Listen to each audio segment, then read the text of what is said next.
Shalom, kadang bingung sendiri kalau lihat orang Kristen yang sering menyatakan sesat bidat karena berbeda doktrinnya, pemahamannya, aneh bin ajaibnya, mensesatkan bidatkan menurut doktrin bapak-bapak gereja, bukan Alkitab, yang artinya mereka tanpa sadar mengakui Tuhannya itu bapak-bapak gereja.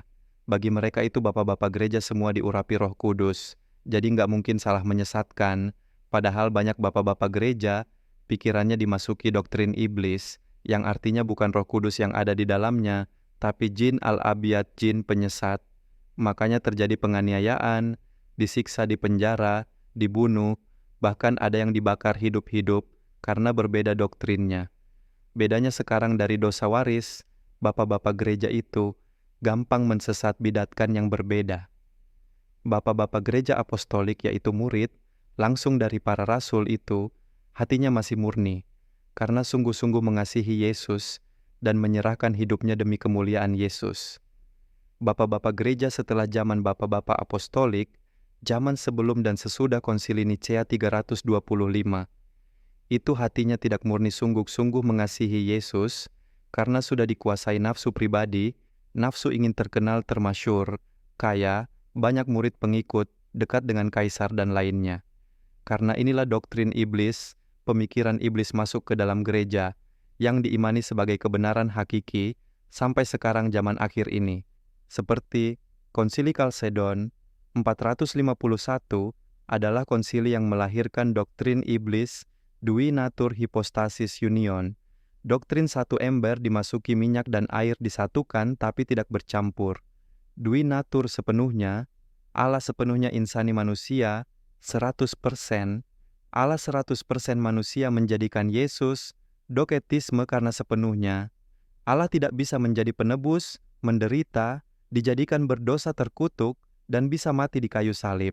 Yang artinya, Yesus itu pura-pura menderita, menipu dan main drakor, on-off, karena lagi menderita kemanusiaannya lagi berkuasa kealahannya, yang mati kemanusiaannya kealahannya, lagi memerintah alam semesta. Teladan Yesus yang harus kita ikuti itu, semuanya menipu dan menjerumuskan, karena kita hanya satu natur manusia, satu roh insani di 1 Petrus 2 ayat 21. Konsekuensi doktrin iblis Dui Natur. 1. Alkitab salah yang benar Injil-Injil Gnostik dan RT 06 karena dari bayi Maha Ilahi, sehingga benar bisa menciptakan burung. 2. Kolose 1 ayat 19 dan 2 ayat 9 harus mengapokripa menipu dan menghujat Roh Kudus, itu dari bayi kepenuhan keilahian dan menolak waktu dibaptis masuk Roh Kudus. Roh Bapa, karena Dui Natur jadinya 3 natur, natur manusia dan Allah tambah natur Roh Kudus Roh Bapa. Bahkan ortodok dan reform lebih aneh bin ajaib lagi. 2 roh, roh insani dan roh Allah tambah Roh Kudus. Jadi 3 roh di dalam Yesus. Bukan Nestorius lagi, tapi Nestorius plus, Nestorius binti ajaib. 3. Ayat-ayat tertulis dilawan sehingga menjadi antek iblis, demi bela doktrin Dewi Naturnya, Kolose 1 ayat 19, dan 2 ayat 9 koheren dan inheren, dengan Matius. 12 ayat, 18, Lukas 4 ayat 1, 16-19, serta nubuatan di PL, di Yesaya 40. 2 ayat 1 dan 60, 1 ayat 1, serta Yohanes 14 ayat 10. Yesus waktu dibaptis Roh Kudus, tidak masuk ke dalamnya, hanya mengurapi mentabiskan. Kita waktu dibaptis masuk Roh Kudus, aneh bin ajaib sekali doktrinnya. 3. Dui Natur kealahan Yesus, hanya pajangan gak guna karena tanpa kuasa. Karena tidak tahu kapan pohon ara berbuah, tidak tahu hari akhir dan tidak bisa bangkit sendiri. Kalau bangkit sendiri, artinya bukan manusia tapi siluman doketisme Sun Gokong. 4.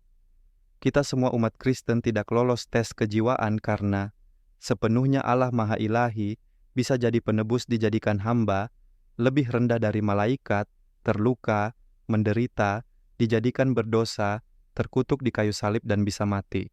Masih banyak lagi, hanya diambil intinya saja. Ini yang mau diimani sebagai kebenaran hakiki. Ini penjelasan satu-satunya di dunia. Yang benar di dunia adalah Yesus hanya mengambil satu natur manusia, manusia Kristus di 1 Timotius 2 ayat 5. Karena datang sebagai penebus untuk dijadikan berdosa terkutuk dan mati di kayu salib. Kebenaran.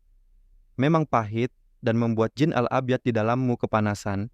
Jelas karena apa yang kau imani dengan fanatik buta berpuluh-puluh tahun ternyata salah dan menyesatkan diri sendiri dan orang lain. Sadar dan bertobatlah, hamba doktrin Tuhannya doktrin.